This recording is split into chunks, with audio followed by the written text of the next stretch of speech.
తెలంగాణలో జరిగే సార్వత్రిక ఎన్నికల్లో త్రిముఖ పోరు జరుగుతుందా? బీఆర్ఎస్ కాంగ్రెస్ బీజేపీలకు పోటీ ఇస్తుందా అనే అనుమానాలు వ్యక్తమవుతున్నాయి. ఎందుకంటే ఇటీవల అసెంబ్లీ ఎన్నికల్లో అనూహ్యంగా ఓటమి పాలైన బీఆర్ఎస్ కు ఈ ఎన్నికలు పెను సవాల్గా మారాయి. జీహెచ్ఎంసీ పరిధిలో మినహా మిగిలిన పార్లమెంటు నియోజకవర్గాల పరిధిలో బీఆర్ఎస్ కు అసెంబ్లీ సీట్ల సంఖ్య తక్కువగా ఉంది.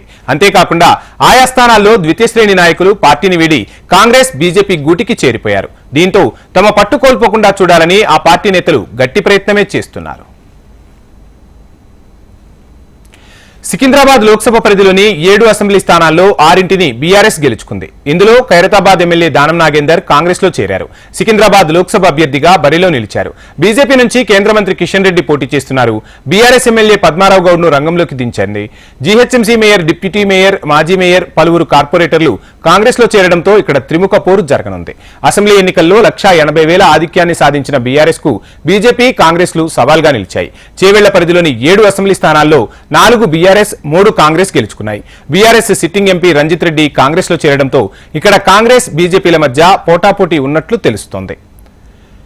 ఇక ఆదిలాబాద్, కరీంనగర్, నిజామాబాద్ స్థానాల్లో అసెంబ్లీ ఎన్నికల్లో బీఆర్ఎస్ కు స్వల్ప ఆధిక్యం లభించింది. ఆదిలాబాద్ ఎంపీ స్థానం పరిధిలోని 7 అసెంబ్లీ సెగ్మెంట్లలో బీజేపీ కంటే బీఆర్ఎస్ కు 17,000 ఓట్ల ఆధిక్యం వచ్చింది. అయితే అసెంబ్లీ ఎన్నికల తర్వాత సిర్పూర్, మాధోల్, నిర్మల్లో పలువురు బీఆర్ఎస్ ను వీడారు.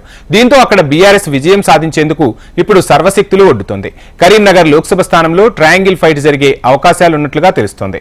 ఈ స్థానంలోని అసెంబ్లీ సెగ్మెంట్లలో కాంగ్రెస్ కంటే ఓట్లు అధికంగా సాధించిన బీఆర్ఎస్ ఉద్యమగడ్డలో మళ్లీ గులాబీ జెండా ఎగరేసేందుకు తీవ్రంగా ప్రయత్నిస్తోంది.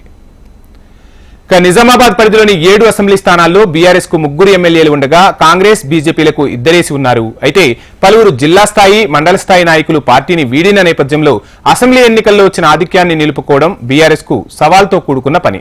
శాసనసభ ఎన్నికల్లో మల్కజ్గిరి స్థానం పరిధిలోని 7 అసెంబ్లీ సెగ్మెంట్లను బీఆర్ఎస్ గెలుచుకుంది. అన్ని చోట్ల భారీ ఆధిక్యాలు సాధించింది. సిట్టింగ్ ఎంపీగా సీఎం రేవంత్ ఉండటం, బీజేపీ తరపున ఈటెల దూకుడుగా ప్రచారం చేస్తుండటం బీఆర్ఎస్ కు అసెంబ్లీ ఎన్నికల్లో వచ్చిన ఆధిక్యం మల్కాజ్గిరి పార్టీకి 3 పార్టీలకు ప్రతిష్టాత్మకంగా మారిపోయింది. ఇక మెదక్ సీట్ను ఖచ్చితంగా గెలుస్తామనే విశ్వాసం బీఆర్ఎస్ వ్యక్తం చేస్తుంది. అయితే ప్రస్తుతం అక్కడ త్రిముఖ పోటీ వాతావరణం నెలకొంది. కాంగ్రెస్ బీజేపీలు కూడా గట్టిగా పోటీ ఇవ్వడానికి చూస్తున్నాయి. బీఆర్ఎస్ కు అత్యధిక మెజార్టీ వచ్చిన హరీష్ రావు ప్రాతినిధ్యం వహిస్తున్న సిద్దిపేట అసెంబ్లీ సెగ్మెంట్ తో పాటు మాజీ ముఖ్యమంత్రి కేసీఆర్ ప్రాతినిధ్యం వహిస్తున్న గజ్వేల్ కూడా ఈ స్థానం పరిధిలోనే ఉంది. హరీష్ రావు ఈ నియోజకవర్గాన్ని ప్రతిష్టాత్మకంగా తీసుకుని ప్రచారాన్ని హోరెత్తిస్తున్నారు.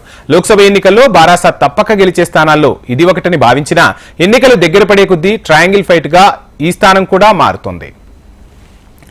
ప్రస్తుతం దాదాపు అన్ని చోట్ల ట్రయాంగిల్ ఫైట్ జరిగే అవకాశాలు స్పష్టంగా కనిపిస్తున్న నేపథ్యంలో రాష్ట్రంలో అధికారంలో ఉన్న కాంగ్రెస్, కేంద్రంలో అధికారంలో ఉన్న బీజేపీకి దీటుగా ఈ ఎన్నికల్లో నిలబడేందుకు బీఆర్ఎస్ విశ్వ ప్రయత్నాలు చేస్తోంది. అసెంబ్లీ ఎన్నికల తర్వాత కొంత స్తబ్దుగా ఉన్న పార్టీ ఇటీవలి కాలంలో పుంజుకుంది. కేసీఆర్ కరువు ప్రాంతాల పర్యటనలు, లోక్సభ ఎన్నికల ప్రచారం చేపట్టడంతో శ్రేణుల్లో జోష్ వస్తున్నట్లు బీఆర్ఎస్ భావిస్తోంది.